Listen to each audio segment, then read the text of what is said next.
ओम श्री हनुमते नमः। नमस्कार। आज हम लोग ईशावास्योपनिषद का प्रथम सूत्र जो कि शांति पाठ है को समझेंगे एवं उसे अपने जीवन में आत्मसात करने की कोशिश करेंगे। ओम पूर्णमदः पूर्णमिदं पूर्णात् पूर्णमुदच्यते पूर्णस्य पूर्णमादाय पूर्णमेवावशिष्यते। ओम शांति शांति शांति। शांति पाठ का अर्थ समझने के पूर्व थोड़ा ग्रंथ परिचय कर लें। ईशावास्योपनिषद सनातन धर्म का प्राण ग्रंथ है, वेद सार है।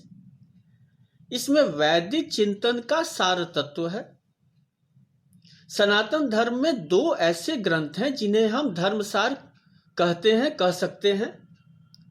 एक है ईशावास्योपनिषद और दूसरा है श्रीमद् भागवत गीता।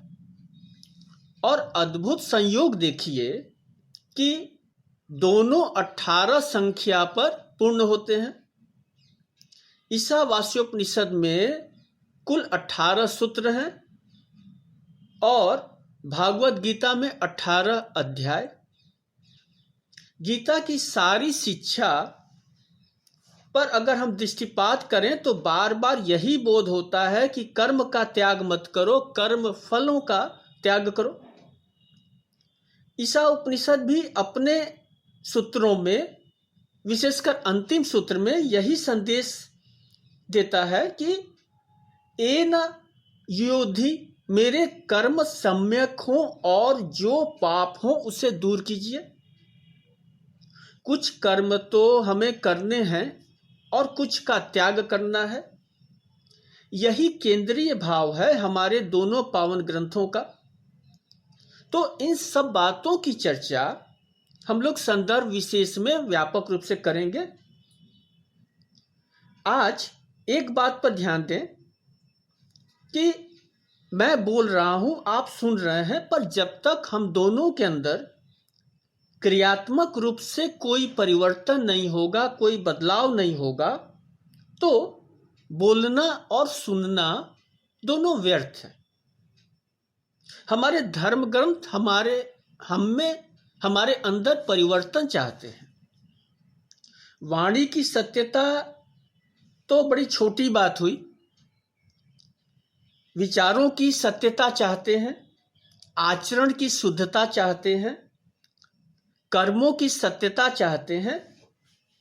और ये जो आप नए नए रोग देख रहे हैं, बीपी, शुगर, डिप्रेशन इत्यादि, कहीं न कहीं हमारे मिथ्या आचरण के परिणाम है।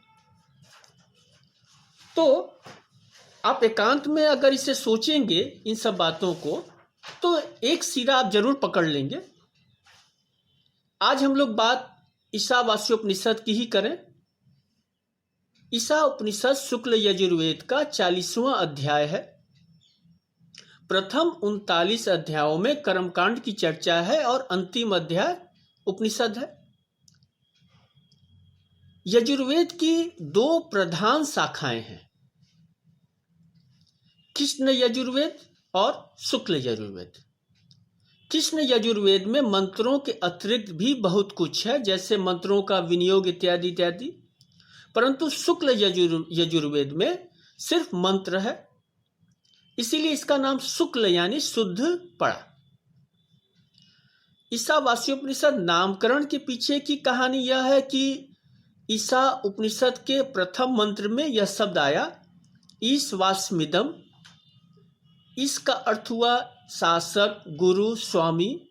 हम भगवान के लिए सामान्यतः अर्थ लगाते हैं।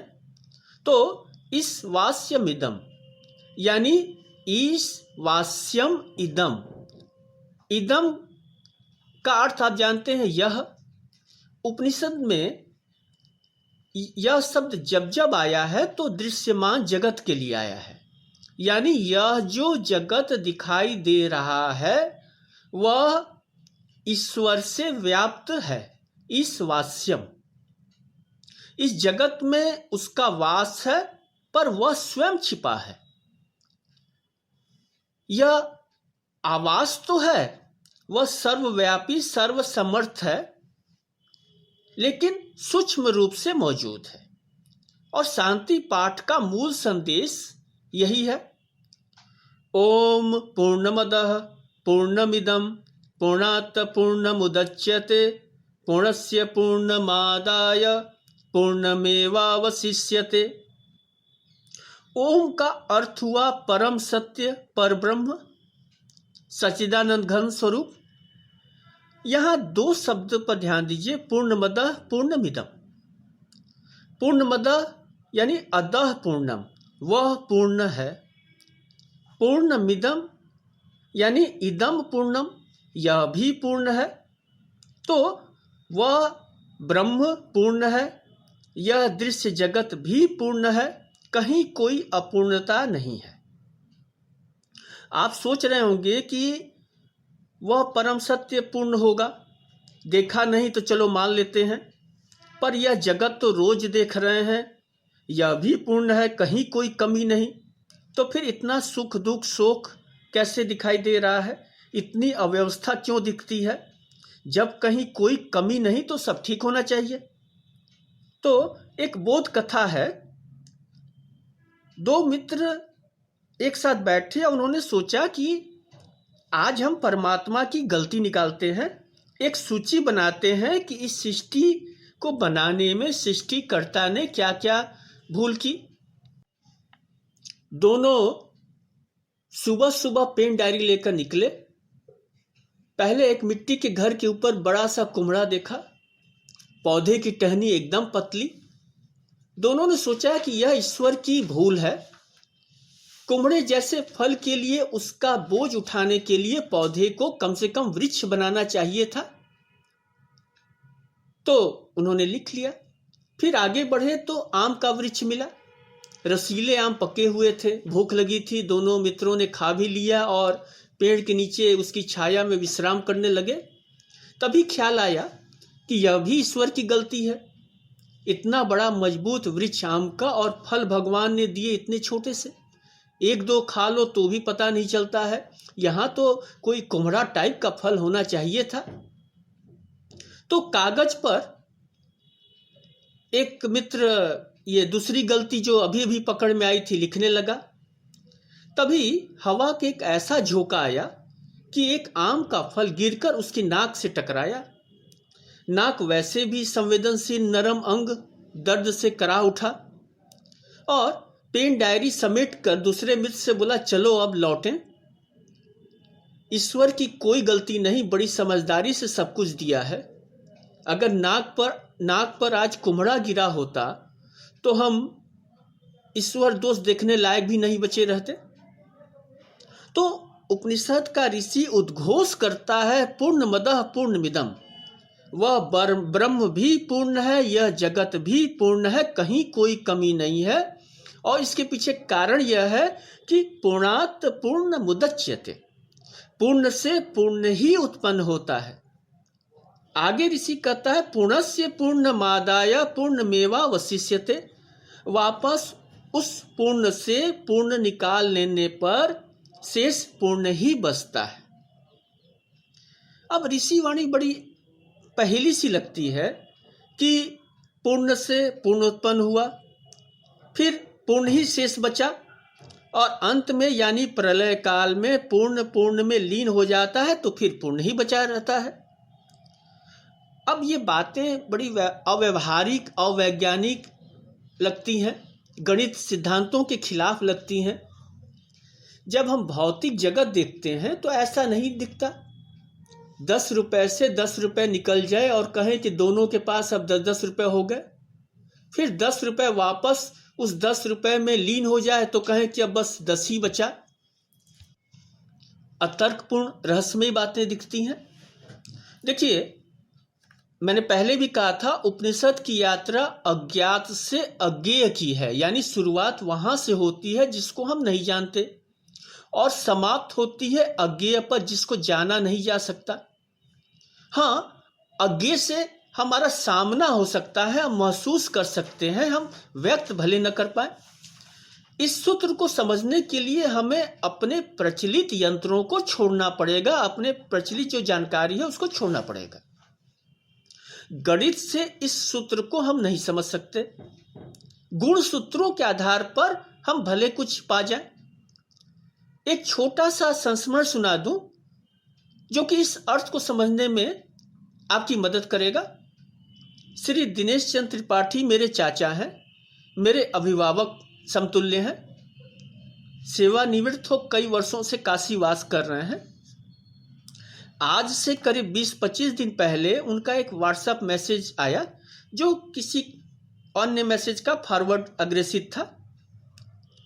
उसमें मैंने एक लघु कथा देखी।